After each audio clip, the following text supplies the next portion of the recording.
राम राम राम। श्री रामचंद्राय नमः। बच्चों का हृदय कोरा कागज है, कोरे कागज की तरह। उसमें कोरे कागज में जिस स्याही से अगर लिख दिया जाए तो उसी रंग से वह उस परिवर्तित हो जाता है। उसी तरह से जैसे काली स्याही से लिख दिए तो काले रंग के अक्षर बनेंगे, हरे से लिख दिए तो हरे रंग के अक्षर बनेंगे। उसी तरह से हमारा कर्तव्य यही बनता है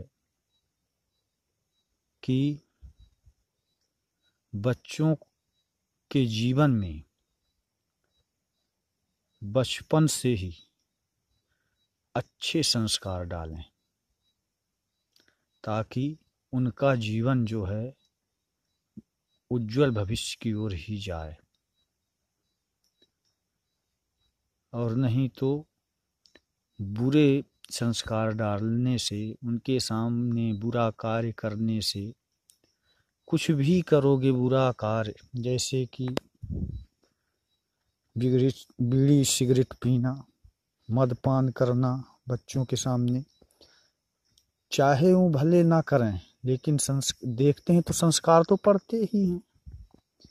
इसलिए हमारा आप सभी का कर्तव्य यही बनता है कि उनके आँखों से बचा कर के ही कोई बुरे काम करते ही हैं तो करें, ताकि उनके हृदय में ये बुरे संस्कार के नाम अंकित न हों।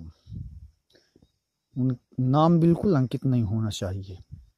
नहीं अंकित होने पर उनके भी बुरे संस्कार पड़ जाएंगे। उनका जीवन जो है यानी बुरे मार्ग पर जाने से, बुरे संस्कार पड़ने से बुराई की तरफ ही जाएगा। गोस्वामी जी महाराज ने तो कहा है कि गिरि सरि सिंधु भार नहीं मोही, जस मोहि गरु एक पर द्रोही। जननी जननी जन सो पुत्र जन, की दाता की सूर, नहीं तो रहस्य बांझड़ी, कहे गमावे नूर।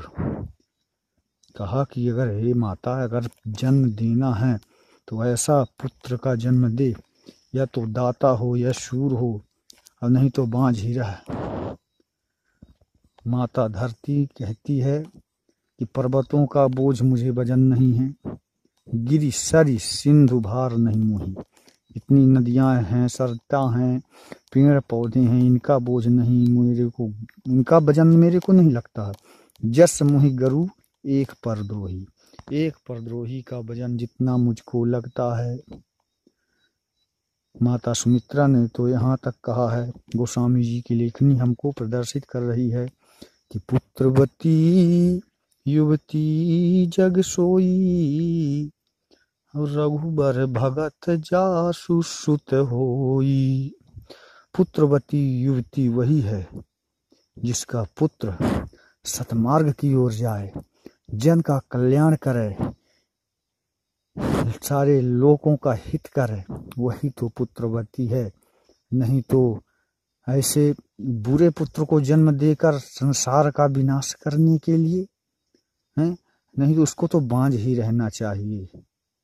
श्री रामचंद्राय नमो नमः।